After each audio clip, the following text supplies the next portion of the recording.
everyone, this is CA Prachi Pari. I am a faculty for the subject of direct tax and I have been teaching it for the last 12 years to students pursuing the CA course based in Mumbai. In today's short video, we are going to understand the provisions pertaining to partners' remuneration under the Income Tax Act 1961. That is precisely the provisions of Section 40B. However, before we go on to understanding the provisions, let us first have a brief background as to why the provisions were necessitated in the first place. As we all know, under the commercial law, the partner and the partnership firm are one and the same entity, which is not the case under the income tax law. If we evaluate the definition of person, which is given under Section 231, a partnership firm and a partner are separately covered. Now, because of this typical phenomena under the Income Tax Act, what one could possibly do is he could siphon off his profits from the firm by way of remuneration or other emoluments payable to partners, thereby claiming a deduction of that amount and lowering his taxable profits. Now, to ensure that beyond a reasonable amount of remuneration is not paid to the partners, which is in turn claimed by way of deduction by the firm in computation of its income, the provisions of Section 40B have been enacted. So they are restrictive in nature and their main role is to ensure that beyond the limits which have been stipulated in the section, a firm does not get any allowance in respect of the amount paid by way of remuneration to partners. So this is the whole background for introduction of the Section 40B in the Income Tax Act. Now let us understand the finer points of the section. Now the section basically talks of allowability of remuneration, commission, salary or any other payments by any other name called to the partners, and also as regards to the allowability of interest. Now there are certain common conditions for allowability of remuneration and interest paid to partners. Let us first understand what these conditions are. First and foremost, the payment of both interest and remuneration or any other payment which is akin to remuneration which is used, that is maybe it could be commission, salary, etc., should be authorized by the partnership deed. So any unauthorized payments which are not in line with the partnership deed made to the partners are not allowed as a deduction under the Income Tax Act. Second thing, even though it is authorized by the deed, both the payments should pertain to a date which is after the deed. So you cannot essentially go and backdate or validate past payments by way of a deed which is entered in future. So for allowability, what you have to remember is that the payment of remuneration and interest has to pertain to a date which is after the partnership deed. Apart from this, the third condition which is common is that they should adhere to the respective limits which have been specified in the section. Now what these limits are, we'll understand in due course of time. In addition to these conditions which are common to both remuneration as well as interest, there is an additional condition as regards to remuneration which says that only such amount of remuneration which is paid to a working partner will be allowed as a deduction while computing business income.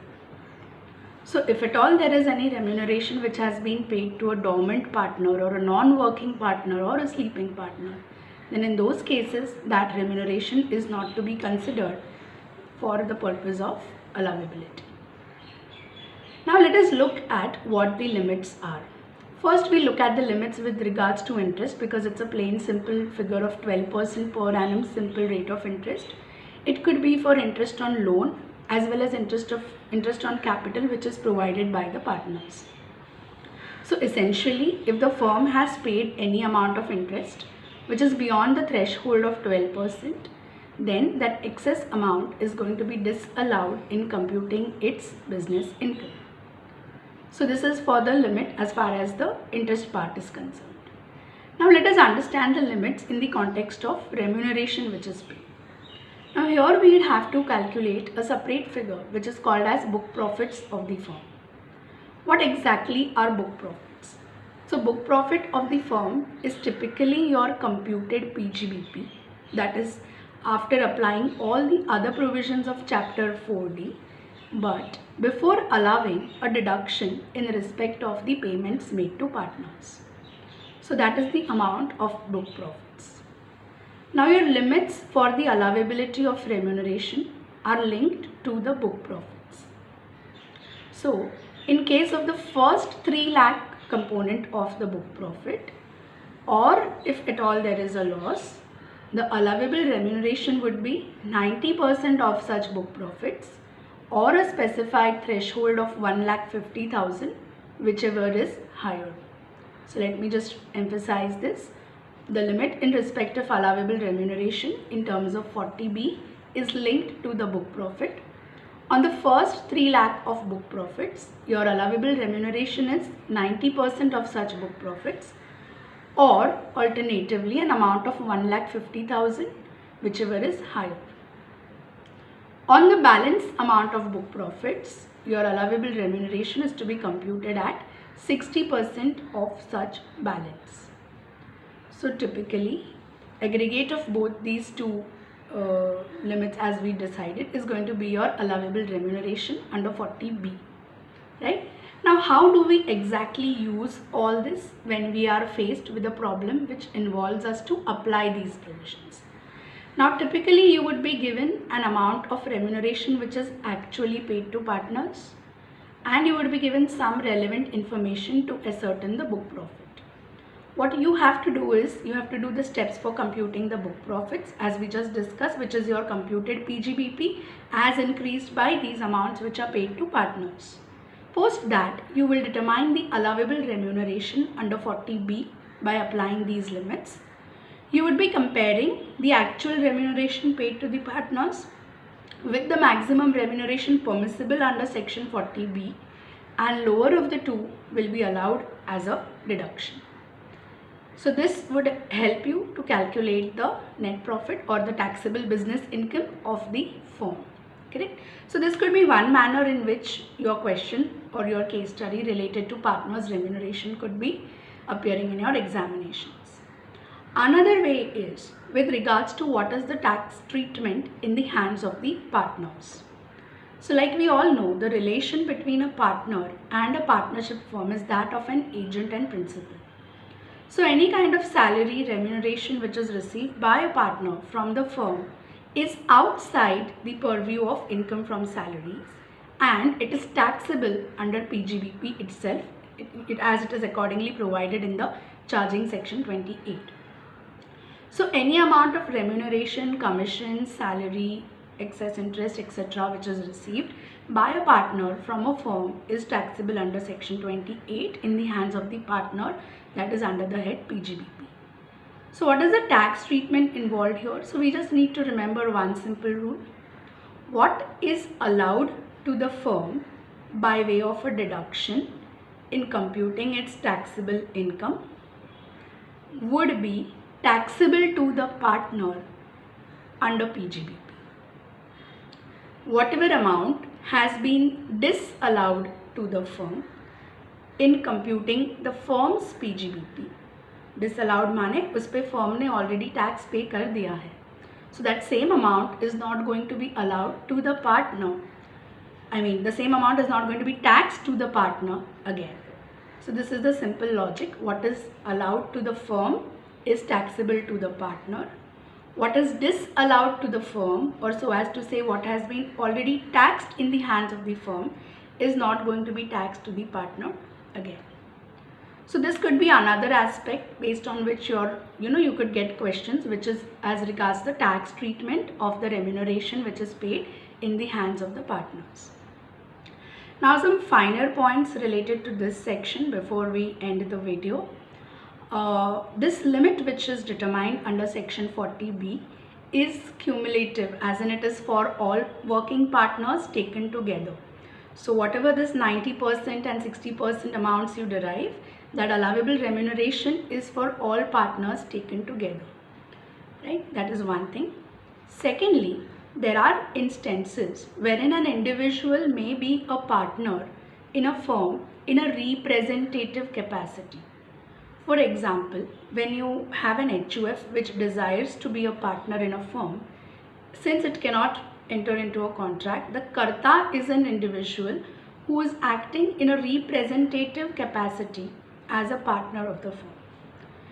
Now, any amount of interest which is paid to the Karta, let us say an individual Mr. A, right, for representing the HUF in the firm, will be governed by the provisions of section 40B, because those amounts are then paid in the partner capacity. But suppose this Karta, Mr. A, is also offering certain services in his individual capacity, not representing the HUF, right? So if at all he is offering certain services which are in his individual capacity, in that case, the provisions of section 40B would not cover those payments. So essentially, if it is interest in terms of capital or loan, then the provisions are going to apply only when such interest is paid to Mr. A when he is acting in the capacity of a partner, perhaps representing the HUF, and not in cases of payments which are paid to him in the individual capacity. So this was a small explanation about the concept of remuneration which is paid to partners under the Income Tax Act.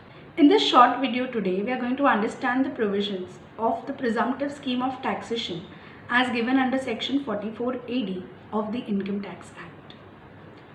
Now basically the whole idea of introducing this presumptive scheme of tax was to provide some relief to the small businessmen. That was the idea with which we are having this particular presumptive taxation sections under the Income Tax Act since quite a few years. In recent years, these sections have undergone few changes and we now have them in the upgraded version. So today we are going to discuss the provisions of section 44AD, which is applicable to eligible assessees carrying out eligible businesses. Right? So what was erstwhile understood in the context of retailers and wholesalers is now eligible business which is carried out by eligible assessees. So first of all, who are the eligible assessees who are covered under the provisions of this section? So this is applicable to resident individuals, HUFs and partnership firms. However, when I say partnership firms, LLPs would not be able to take benefit of the presumptive scheme of tax under section 44AD. This is a small departure because usually under the Income Tax Act, the status of an LLP is akin to a partnership firm. However, it has been specifically provided here that LLPs would not be entitled for the benefit of presumptive scheme of tax under section 44AD.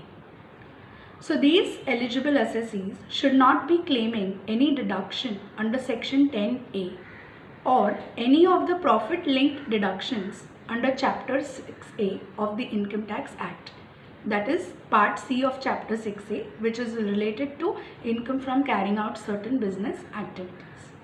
So if the assessee is claiming deduction either under 10A or under the relevant sections of chapter 6A, then he would be outside the scope of presumptive tax, that is 44AD.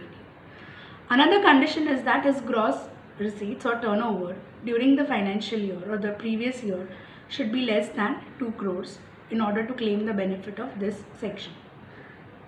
Now there are certain businesses which have been excluded from the purview of this section. So any of the eligible assessees, if they are carrying out these businesses, they would not be able to claim the presumptive taxation benefit. So what are the businesses which are excluded from applicability of 44AD? One, they are all the notified professions which are as specified under section 44AA. That is because we have a separate presumptive tax section covering the professions. Second is any assessee who is carrying on the business wherein he is earning some brokerage or commission is again outside the scope of 44AD. Also, agency businesses have been excluded from this particular section. So these are few of the conditions which are linked to the applicability of section 44AD. Now, what is the presumed rate of income in this case? So, for assessees who are opting for the presumptive tax scheme, 8% of their gross receipts or total turnover for the financial year will be considered as their deemed income and they would be liable to pay tax on the same. if the assessee is receiving entirely his turnover by way of bank receipts or other than cash receipts, I would say, which would necessarily include receipts through account pay checks, drafts, ECS, or any of the other prescribed modes of payment or receipt, right? In that case, the applicable rate of presumed income here would be 6%. So these are the rates of presumed income which have been stipulated under section 44AD.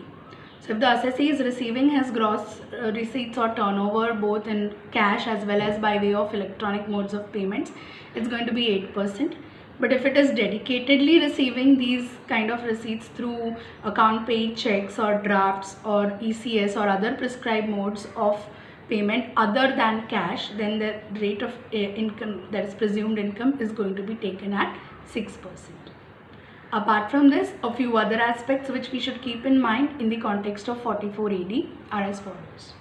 First of all the deductions from section 30 to 38 are deemed to have been allowed. So there is no separate deduction which the assessee is going to be able to claim in computing his business income. The presumed rate which is applicable in his case is going to be considered as his final computed PGBP from that particular business for which he is opting the presumptive scheme of tax. However, it is advisable that the assessee does maintain a WDV and a depreciation working, because the moment he is outside the scope of presumptive scheme of taxation, he would have to compute the depreciation assuming that he was claiming depreciation all this while. So that is one practical aspect which we should keep in mind over here. Secondly, if the entity which is claiming, which is opting for this presumptive scheme of tax is a partnership firm, right? Then even the payments which have been made to the partners in terms of salary, etc., are deemed to have been allowed, and they do not get a separate deduction from this 8% or 6% which is computed in accordance with 44AD. So we are assuming that this amount of deemed income is after allowing a deduction in respect of the payments which are made to partners. If an assessee wishes to claim some higher amount than the presumed income in this case, he is welcome to do so without any additional conditions. However, if the assessee claims that his actual income is lower than the presumed income as given by section 44AD, so suppose my presumed income comes to somewhere around maybe 20 lakhs or so, and the assessee is claiming that my actual income is way less than that. In that case, he'll have to maintain his books of accounts and get the same audited under the income tax provisions in order to claim the lower amount of income, right? Apart from this, a very important aspect which we should keep in mind is, once the assessee opts for this presumptive scheme of tax, right, and say for a particular year, for some reason he is outside the scope of 44AD, either because he claims a lower income, or maybe he does not meet the turnover threshold for 44AD, that is 2 crores, he crosses that, and a particular year, let us say assessment year 22-23, the assessee is out of the scope of presumptive scheme.